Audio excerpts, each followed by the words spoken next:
Bloomberg Audio Studios. Podcasts, radio, news. You're listening to the Bloomberg Balance of Power podcast. Catch us live weekdays at noon Eastern on Apple CarPlay and Android Auto with the Bloomberg Business app. Listen on demand wherever you get your podcasts or watch us live on YouTube. In the nation's capital, welcome to Friday. You made it to the threshold of the weekend, and we have a lot to cover. Even without lawmakers in town, this has been an incredibly busy cycle, and we're going to start with an eye on the campaign trail because here we are. It's South Carolina time. That did seem a long ways off back in Iowa and New Hampshire, but it's time to go. And as we have been telling you, it's not looking great for Nikki Haley in her home state. We're going to connect with Christian Hall in just a moment on that. He's on the ground for us in South Carolina. But we have to take a broader look at the calendar here. Next Tuesday, the Michigan primary.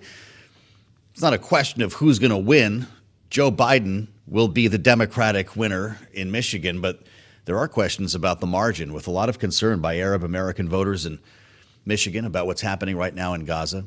Then we go to the end of the week with what appears to be the start of a government shutdown. You didn't hear it from me. What do I know? But lawmakers we're talking to don't seem to have a path. There might be some kind of an agreement that emerges this weekend, but it's entirely likely we will have at least a brief shutdown. And then we flip into the following week with the State of the Union and Super Tuesday. You ready for all of this? We're going to go through it together.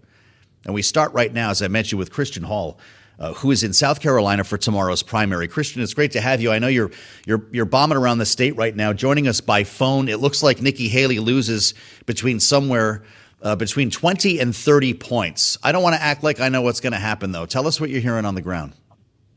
I mean, Joe, it is really fascinating to see how Nikki Haley, a daughter of South Carolina, born and bred in the state, she was governor, and she was elected twice by voters in the state of South Carolina, a very popular governor, and just to see her standing in the polls, it is striking. I've been following Nikki Haley from South Carolina, New Hampshire, Iowa, and the tone is very different here in South Carolina. I was at a rally yesterday, and two Trump supporters were pulled out of the audience as I was arriving. I mean, there were Trump supporters on every corner surrounding the event with, signs saying "Go Trump." So it's just really interesting to see Nikki Haley being received like this in her own state. It's remarkable. Great description, Christian. Our headline says it all on the story today. South Carolina to Haley. Thanks for everything. We prefer Trump. What happened to her in South Carolina, or is it simply a MAGA story? I think more than anything, it's about how Donald Trump's control over the GOP has really changed the electorate. I mean, just a few years ago, Nikki Haley was seen as this rising star on the fringe of the, Tea Party, and there was so much excitement about her and the future of the GOP. And I think the bigger story here is just how it is amazing how Donald Trump came into the GOP and basically made it his own. And a lot of the establishment figures are now, backing Donald Trump. Quite remarkable. I'm guessing this is going to be an early call tomorrow, Christian. The polls that we've seen, as I mentioned, if you look at a composite of all the polls out there show Donald Trump up by 20 plus points in South Carolina. I'm guessing this is an early night. Do they both hang out, do the traditional victory concession speeches? What's your expectation? Well, I think that we're going to still see that. I mean, I think for Nikki Haley, she's going to try to show this sign of strength, right? And that she has what it takes to eventually win the nomination in November and take on Donald Trump. And in the near future, make it through Super Tuesday. South Carolina is going to be really important for her to show donors that she has what it takes to continue this race and that she's a good investment for them. I think for Donald Trump, he's going to start turning away from focusing on Nikki Haley. I think that he wants to change this race from a primary to a general election as fast as he can. He wants to set his sights on President Joe Biden and what he sees as Joe Biden's failures, and that's where he wants to move. And I think South Carolina, getting a significant win in South Carolina, is going to be what he needs to do that. Well, this is really fascinating stuff, because you could argue he's been waging a general election campaign at the same time as sparring with Nikki Haley ever since they left New Hampshire.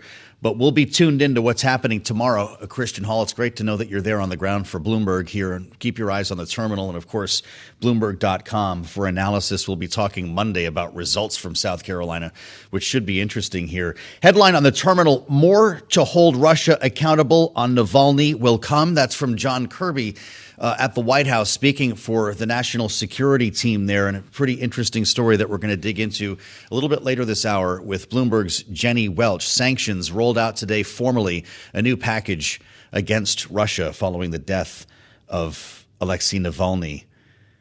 But how about what's happening on the moon today? This is remarkable stuff. For the first time since 1972, the U.S. is back on the moon. It's an amazing story, knowing that there was already one failed attempt by a rival company, in this case, Intuitive Machines. Who says you can't make money in space? You saw this stock today. Did you hear Charlie talk about it? LUNR up 25% after they made it happen. 6:23 p.m. yesterday, landing a robotic spacecraft on the moon, becoming the first private firm to pull this off, to place a vehicle intact on the lunar surface, and it was made in the USA. We're joined now to talk about it by Leroy Chiao. Pretty fantastic. Former commander of the International Space Station. Of course, a longtime NASA astronaut, spent 229 days in space across 4 missions. Co-founder of the CEO of One Orbit. Leroy, it's great to have you back on Bloomberg. Good to see you. I just wonder if you can frame the significance of this more than 50 years later. Yeah, you bet. Great to be back with you guys. And yeah, it was quite a historic moment yesterday when the Intuitive Machines lander, Intuitive Machines lander successfully touched down on the surface of the moon. As you pointed out, it's been over 50 years since the U.S. has put anything on the moon. And this is the very first time a commercial company has successfully created a spacecraft and landed it on the moon. So this is a big, big deal. As you pointed out, other people have tried and failed. Other nations recently, including Russia, tried and failed to put a lander on the moon. And so for this company to succeed, really says a lot for their engineering, the talented folks working there, and I think the future is going to be bright. It's conducting a number of different experiments now and measurements, and will continue to do so. The other significant piece of this is that they landed near the South Pole of the moon. Only India has done that, and that was recent as well. Talk to us why that's significant. Obviously, the public-private partnership is very real in space. Elon Musk has proven that to us. SpaceX, with a long history working with NASA. But this expands the picture. And to your point, it's bringing us to a different place on the moon than we've ever been. That's right. So NASA is interested in the South Pole region because it appears to be abundant with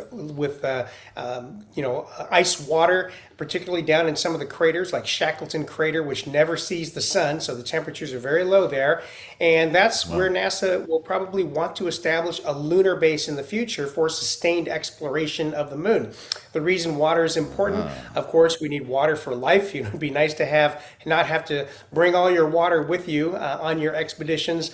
But beyond that, looking into the future, water can also be separated into hydrogen and oxygen, creating the potential for future rocket fuels, right? And so a lot of exciting things happening there. Also, even though we're on the South Pole, we are in a region where it's always facing the Earth. That is, the moon base and the spacecraft always see the Earth, and that means you have uninterrupted communication between the vehicle or your future lab and the Mission Control Center. This is incredible. Commander Chiao is speaking to our future here to go beyond the moon, of course. And I'd love to hear you talk about that, Leroy. The moon as not only a research station, but a gas station, a way station on the way to other planets. Well, that's right. And so liquid hydrogen, liquid oxygen are rocket fuel. They can be rocket propellant.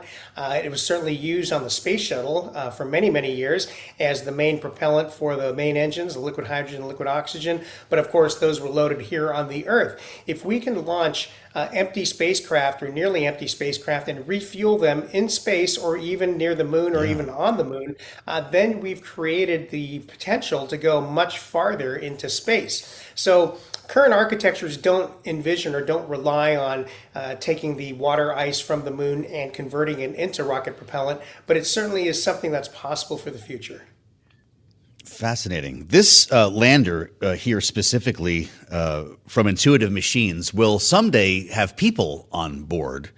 Now that we've proven its ability to land safely as an empty spacecraft, how soon will that happen where we have a private mission putting human beings on the moon? Well, as you know, you mentioned SpaceX. They're not sitting still, working very hard to develop and prove out the Starship and the Falcon Super Heavy booster being designed as a fully reusable system. In fact, Elon Musk says one day a version of the Starship will take around 100 people at a time to Mars. In the more near term, SpaceX is one of the contractors that NASA has brought on board to create a lander to land humans back on the surface of the moon based on their Starship technology. Jeff Bezos' Blue Origin is part of another group that was also receiving NASA funding and support to create another lander. And so, this kind of the idea is you don't put all your eggs in one basket. But this new model that created the Intuitive Machines lander, of course, no humans on board, but proves that this is a great model and it works. And so very exciting, as you point out, to look to the future to hopefully sooner rather than later getting humans back onto the surface of the moon. We've made the point a couple of times, Commander, that this was not a first attempt. We saw a number of failed attempts most recently, just last month. Actually, I forgot this was just as recently as January. This company, Astrobotics lander, had an engine failure just after reaching space. What did this group do right? Right. And so unfortunately, Astrobotics vehicle, once they got into orbit, there appeared to be some kind of a valving problem or anyway, they had a burst in a propellant line or a propellant tank. So they didn't have the fuel to make it down to the moon. They did manage to salvage a little bit from their mission, but, of course, did not land. And so what Intuitive Machines did differently, I don't know the precise designs, of course, but clearly they didn't suffer any kind of failure like that. They did have a few hairy moments there as they were getting ready to come down. Their radar system, which is a ranging radar telling them the distance to the moon, they were having some issues with that, and they actually were able to create a big software patch very quickly, test it, get it on board, and they used an experiment, a LiDAR, a laser ranging system, not unlike some of the ones that the police might use to try to give you a ticket here on Earth. But that was just to be an experiment. But they used that for this operation to do the ranging and successfully landed on the moon with an experimental piece of hardware. Fascinating. There's a real debate here on Earth about where we should be spending our money and whether it's ethical or right to be spending money on research in space when there are people starving here on our planet. We've been hearing this since before the Apollo program, Commander. When you see the marriage of government and private enterprise working together here, does that change the dynamic when it comes to money? Oh, yes, absolutely it does. And when we get into the numbers and the budget, if you look at NASA, except for the Apollo program, since the Apollo program, and certainly for the last several decades, NASA's funding has generally been much less than 1% of the federal budget. And so when you say, wow, we've got all these social problems here on Earth, that's all absolutely true. That takes a huge portion of the national budget every year. And so if we took that less than 1% that we're spending on NASA, and look what we get for it all the rovers that we have on Mars, the research work, the great discoveries in our solar system on the moons of Saturn, the moons of Jupiter, not to mention the human spaceflight program, an International Space Station, all the people those programs employ, we're going to fire them all, put them all out of a job. The contractors, they're all going to go out of business. Now I've got all these unemployed people, so we could save that less than 1% and put that tiny drop in the big bucket of spending for social programs. So it's a matter of balance. It's a matter of making sure that you do have the right proportions put into different buckets. Everyone's going to have their own opinion on that. But at the end of the day, I think the positives that come out of the space program are much, much outweigh the negatives. So when are you going back? Well, I've been out of NASA now for quite a number of years, and so they're not going to be calling me back. They've got plenty of qualified people in line, ready and chomping at the bit to go, and I'm going to be here on the sidelines cheering them on. Well, you get to buy a ticket now. That's the whole point. Commander, it's great to see you. Thank you for coming back to talk to us here on Bloomberg. Always fun to spend time with Leroy Chiao, former NASA astronaut with an American-made lander on the surface of the moon today. We can talk a lot about the depressing news here on Earth, but it's a pleasure to spend some time talking about something with a bit more optimism. We'll have more coming up with Bloomberg's Jenny Welch on Balance of Power. You're listening to the Bloomberg Balance of Power podcast. Catch us live weekdays at noon Eastern on Apple CarPlay and Android Auto with the Bloomberg Business app. You can also listen live on Amazon Alexa from our flagship New York station. Just say, Alexa, play Bloomberg 1130. Joe, we entered this Friday knowing what news was going to be coming, that we were going to get a fresh package of sanctions from the Biden administration. They telegraphed this extensively. And there were a lot of entities sanctioned here, more than 500 people and entities, including a payment system in Russia pressuring their state-owned atomic energy company, Rosatom. Mm-hmm.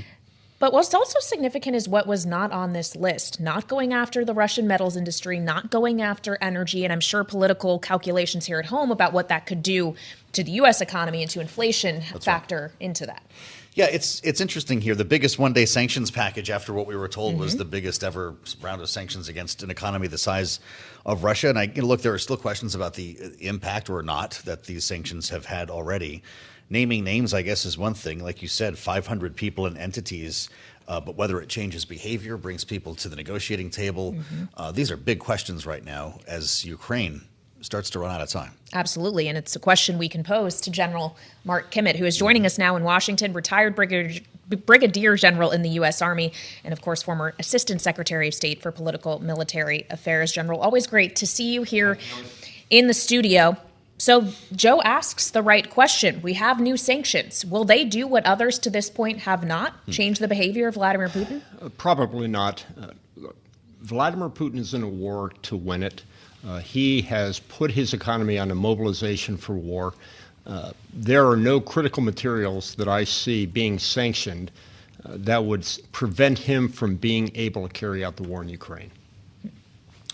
Okay, so the message we keep hearing is if you want to send a real statement, fund the war, pass the bill. There's $60 billion on the table here that doesn't seem to have a path on Capitol Hill. But without that, General, what are the options? Well, first of all, let's be very clear. The issue is no longer can we fund it. The issue is now to the point that after 2 years of war, can we make it? Let's take artillery shells, for example. Yeah. We only have the production capability in our industrial base to produce 28,000 rounds per month. And that's a doubling from where it was this time last year.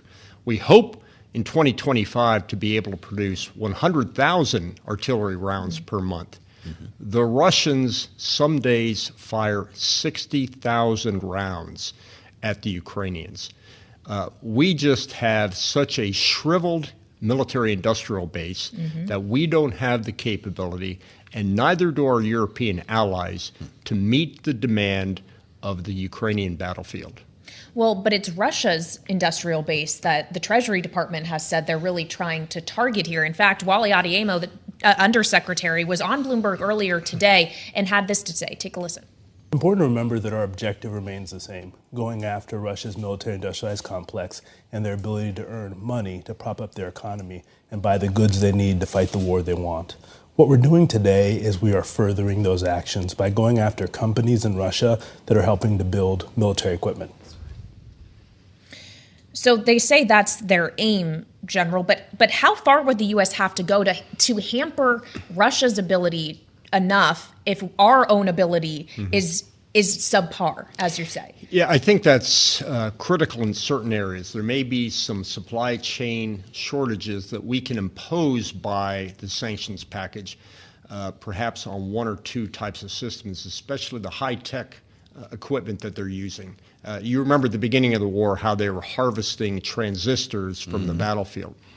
But again, going back to what's killing people on the battlefield, what's creating PTSD in the Ukrainian soldiers, what is the main focus of the war right now is lobbing old, dumb artillery shells that are made of metal and gunpowder. And I didn't see anything in the sanctions package that's going to stop that. And I am concerned that that's what's going to bring this war to an end if we are not able to figure out a path to go around, frankly, our industrial base. Well, we know that Russia's getting artillery shells in part from North Korea, right? That was some of the stuff sent over there. With everything we just heard from Wally Adeyemo, why didn't we do that 2 years ago if hampering their weapons manufacturing would have been effective? Well, it's interesting. I'm rehearsing an article that's in pre-publication, and what I say is exactly that. One of our major problems was that we had the delusion of a short war. Somehow what we saw from Iraq and Afghanistan, we had short periods of high-intensity combat, but our planners and our politicians never had a failure of imagination that anything like this could ever happen. 2 years, conventional warfare, high intensity. It was never in any planner's plan. It was never in any politician's funding package. And unfortunately, I think we now need to wake up and recognize that that's exactly how our adversaries are going to play us if they want to fight us. That's how China will do it. And if we ever find ourselves fighting Russia, that's how they'll do it as well. Well, it's Ukraine for now that finds itself actively fighting Russia. And you point out that this has now been 2 years of very active conflict. Will it remain so for the next year, for the next 2 years? Are we just talking about a war of pure attrition here? No, that's a good way to describe it.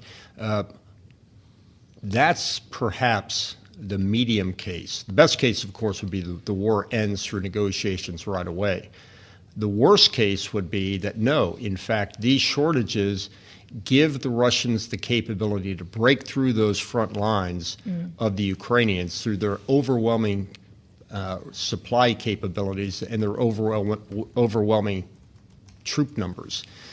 That's what I think is the lesson that we need to learn from Adivika, which is if this keeps up, maybe this World War I like trench warfare devolves into a Russian breakthrough.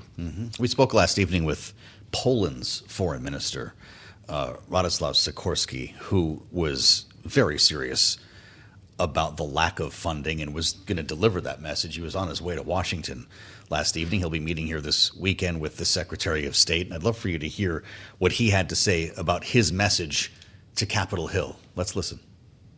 I'd like to appeal to Speaker Johnson, as a former speaker myself, and as the foreign minister of Poland, and on behalf of all of the European Union. In fact, please let democracy decide this issue. Please allow this Ukraine supplemental to go to a vote, because otherwise, if you preclude your commander-in-chief from doing what he wants to do, which is to help Ukraine defend itself, U.S. credibility will be damaged. That was a recurring message from him, American credibility. What will our allies in Europe think if we can't pull this off, this round at least? Well, do you want the Trump answer or do you want my answer? Your answer, sir. All right, well, let me give you the Trump answer first. Okay. Trump would say, if they need that money so bad, then maybe Poland can give it to us. The constant lament from the United States since the founding of NATO is that they are not stepping up to their own national defense, and that's what President Trump will harp upon if he is asked to reflect on what was just said. Again, I want to go back to the issue that there are no significant stockpiles of artillery rounds, and I'm using that as a metaphor for the entire requirement package that is needed for Ukraine. There is no storehouse right now where there are thousands and thousands of rounds ready to be shipped if somebody pays for them. They don't exist. There are those warehouses, but those warehouses hold those rounds of ammunition needed for our war planners and for our war plans in the China Pacific against the Russians for American soldiers. So to use the old common expression, Joe, that you and I are familiar with, and maybe Katie, we're out of Schlitz when it comes to the available artillery rounds that can rapidly be sent over should a funding bill pass. Understood. So I wonder what that then means, though, as to the validity of the argument that you hear some Republicans making that the U.S. needs to be focusing on our own national security, speaking specifically, they are, of the border. But if we aren't investing in the defense industrial base in order to manufacture this kind of stuff, not just for the purposes of sending for Ukraine, but getting that firing up, ready to go, is that actually threatening U.S. national security by extension? Well, first of all, this is not my bright idea. This is not something that I came up with. This is not me discovering something new. For decades, the people that are focused on the U.S. industrial base have been telling Congress and have been telling military, we are seeing our arsenal of democracy, our capability to build the weapons that we need to defend this country against all enemies, foreign and domestic, is drying up. We have one factory that makes artillery tubes, cannon tubes, howitzer tubes. Those things burn out after a couple of thousand rounds. And even though the numbers are classified, the Wall Street Journal says it's not a lot that are being made every year. Right now, the greatest need for them is in Ukraine. They are burning out their artillery. So this is an old problem. We have been whistling past the graveyard of the military-industrial base for so long, and perhaps Ukraine, as tragic as that may be, is the canary in the coal mine. We're spending time with retired Brigadier General Mark Kimmitt. Bring us to ground in Ukraine. We're coming out of winter, at least at some point soon. That means they'll be fighting in a mud bath. How does that change the strategy? Well, it doesn't change strategy at all. They're not going to fight in that mud bath. No. That is Mother Winter. Winter has always been an advantage to the defender. Yeah. So I think it won't be till that mud bath dries up that you're going to see one or both sides try to get out of their trenches and push through those front lines. But I think it's important to recognize that it is certainly the case that the Russians have not just been sitting in those trenches lighting their fires. They've been continuing to harden their defensive lines, putting out the mines, putting out the barbed wires, putting out the obstacle belts, because they will not let the Ukrainians bust through. As I suspect it's classified, we don't know what the Ukrainians have been doing for fear of telling our enemy what they're doing. I would hope they're doing the same thing. But what I'm seeing at Avdiivka, where the Russians are able to at least make some measure of progress, I hope that that's not a foretelling of what we're going to see this spring. Miserable. Well, and General, I want to return to something you said a few minutes ago when you were talking about the different scenarios. You said the best case scenario is talks to end the war, that the war can end through talks. Does that mean to say that there is no way that Ukraine outright wins this war, that they can retake all of the territory lost back from Russia, regardless of whether or not they receive the aid of the United States or not? Well, the most optimistic scenario is that they achieve exactly that. They push the Russians out of Ukraine and Crimea, and that the only talks they're having now, or at that time, are about prisoner exchanges because the war is over. But, Kailey, I think we've got to be reasonable at this point and recognize that Zelensky's war aims push the Russians out, restore the territorial integrity of Ukraine, restore Crimea to the sovereign control of Ukraine. That's a very low probability event in the next year or so. So what are the chances that we're sitting here talking about a third anniversary? Very high. Very high. Short of diplomatic negotiations that find a middle ground that will satisfy neither side. Consider that, Kailey, when we talk about the debate here in Washington for funding more than a year ahead. Yeah. This isn't going away anytime soon. Well, and we could very well have a completely different composition of government. That's very true. By then. We don't know what will be in January 2025. Of course, Donald Trump has said that he would end the war within his first 24 hours. So he has indeed. We'll see about that. General, great to see you. Great to see you. You're always Wish I had better news. Mark Kimmitt gives it to us straight. That's why we have him with us on the regular here on Bloomberg. You're listening to the Bloomberg Balance of Power podcast. Catch us live weekdays at noon Eastern on Apple CarPlay and Android Auto with the Bloomberg Business app. Listen on demand wherever you get your podcasts or watch us live on YouTube. Lawmakers, as we mentioned, still have time. We've been talking about dysfunction, chaos, lack of progress. And look who joins us. We've been overdue here for a couple of weeks. Our conversation with Mick Mulvaney, of course, former Congressman, co-founder of the Freedom Caucus, former acting chief of staff in the Trump White House. I could keep going on with the business card. Mick, I've been looking forward to this because we haven't had a chance to compare notes for a minute, and quite a bit has happened in the last couple of weeks here. Where are you on some of the issues that we've been talking about, beginning with a shutdown a week from today? Yeah, I'm a little confused, a little concerned that I might now be your dysfunction expert. Goodness gracious, that the word about that introduction. So whenever there's dysfunction in Washington, get Mulvaney on the phone. Call me. Look, I think the appetite for a shutdown is lower than it usually is. I think the likelihood of a shutdown is higher than it usually is. All the folks I'm talking to, I'm in D.C. about every other week, having dinners and lunches with my old colleagues and so forth, say the place is just nuts. And they're not sure they can get their act together in time. I think they're off this week. They're back. They have a handful of days before they have to fund at least part of the government. It reminds me of a time back in 2000, I think it was 17, when we slipped into a shutdown by accident because of something that Rand Paul did on the Senate floor. I sort of get the feeling you might be sleepwalking into that again. It's a different mentality with the same result. So you talk about how the place is nuts. Who's to blame for that? Is this a Mike Johnson issue? Is this a Donald Trump issue? It's a voter issue. You get the government you deserve. You get the government you want. Washington's not broken. The country is broken. There's no sinister hand that reaches down from Washington and grabs Matt Gaetz out of the panhandle of Florida and says, send me this nut job. Or reaches down into Manhattan and says, give me AOC. She looks like she might want to blow the place up. So it's a misaligned incentives. There's a lot of money, Kailey, to be made right now in extremism and outrage.